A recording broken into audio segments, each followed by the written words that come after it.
Welcome to the EFS Modernization Training video series. This video will cover SR attendance and coalition reimbursement processing. We'll start on the provider portal. Here the provider will go to attendance, select Manage SR Attendance. We see that the program type has defaulted to SR and that based on today's date, the service period is defaulting to the current service period. Right now we are in August. What we really want to do is go to July. Note that you may have prior service periods before July. These service periods do not need their attendance submitted. These attendance periods were taken care of in our prior system.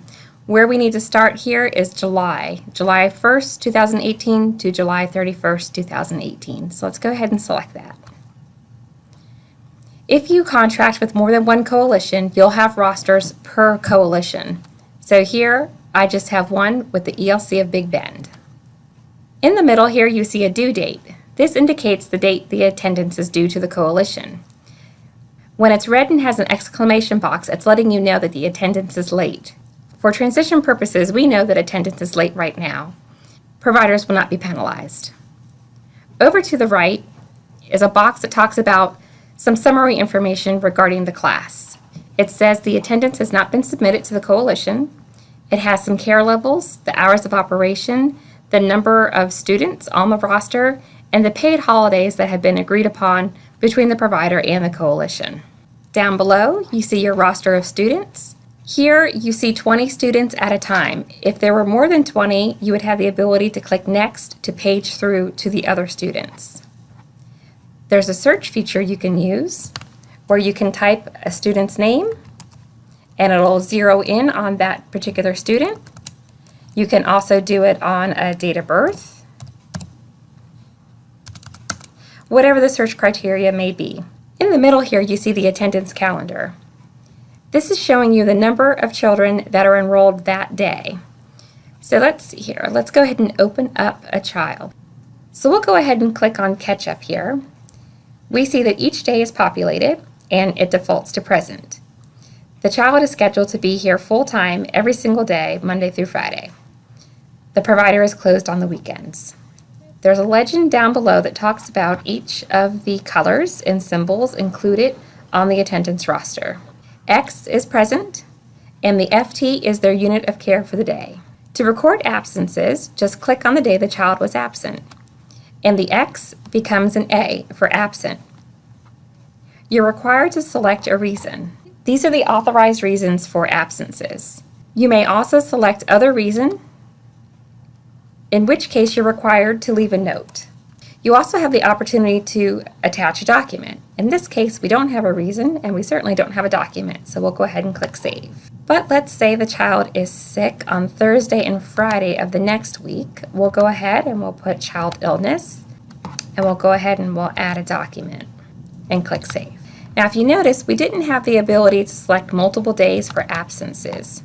So what we're going to do on the 20th, the next day, we'll also say the child was sick, and we're going to say C7/19/2018. And there we'll have our note, it'll have our note and it'll have our document, so we don't have to upload a document for the same reason each day if it's continuous. We'll go ahead and click Save. And now there's 2 absences. And let's go ahead and hit Save for good measure. The attendance changes have been saved successfully. Let's go ahead and pick another child. Let's try, here's Patty Latham. This child has an N on Mondays. They're only scheduled to be at the provider part-time Tuesday through Friday.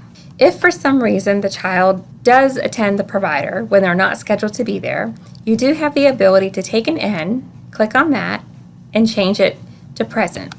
You can click Yes, and now you have present, and it picks up the unit of care that the child ordinarily would have.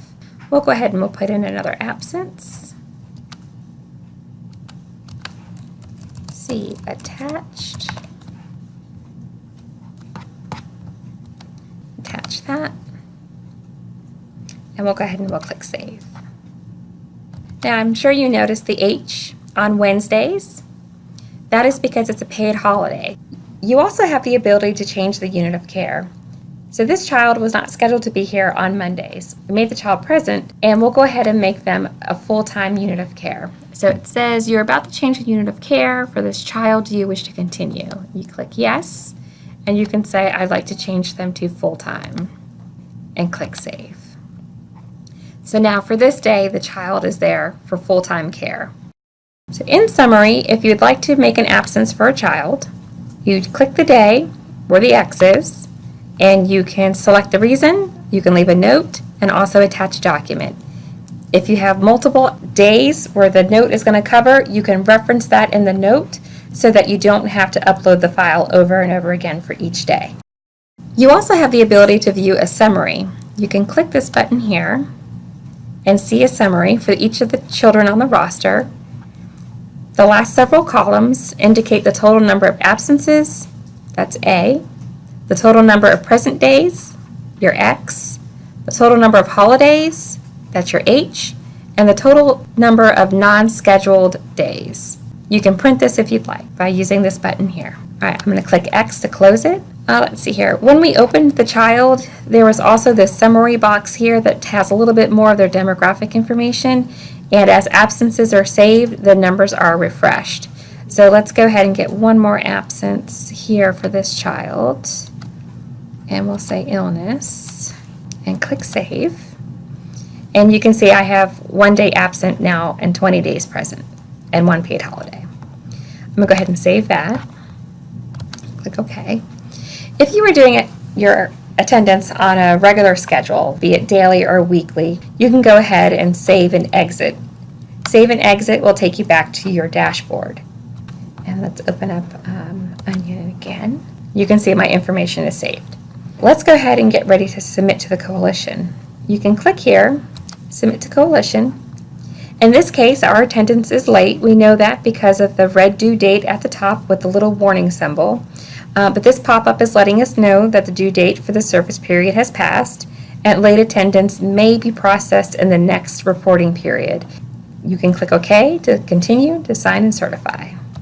You see again that kind of summary view.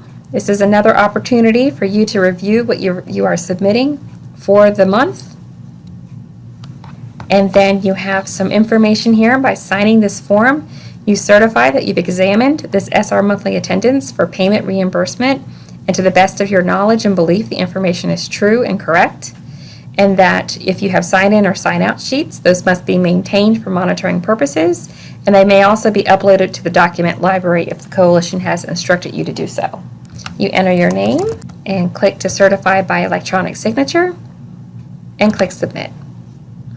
And if you'd like to confirm that your attendance roster has been submitted, you can go back to that service period, which was July.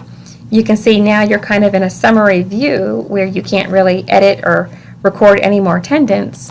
But more importantly, right here, it says that attendance was submitted to the ELC of the Big Bend on 8/14 and by the user who did that.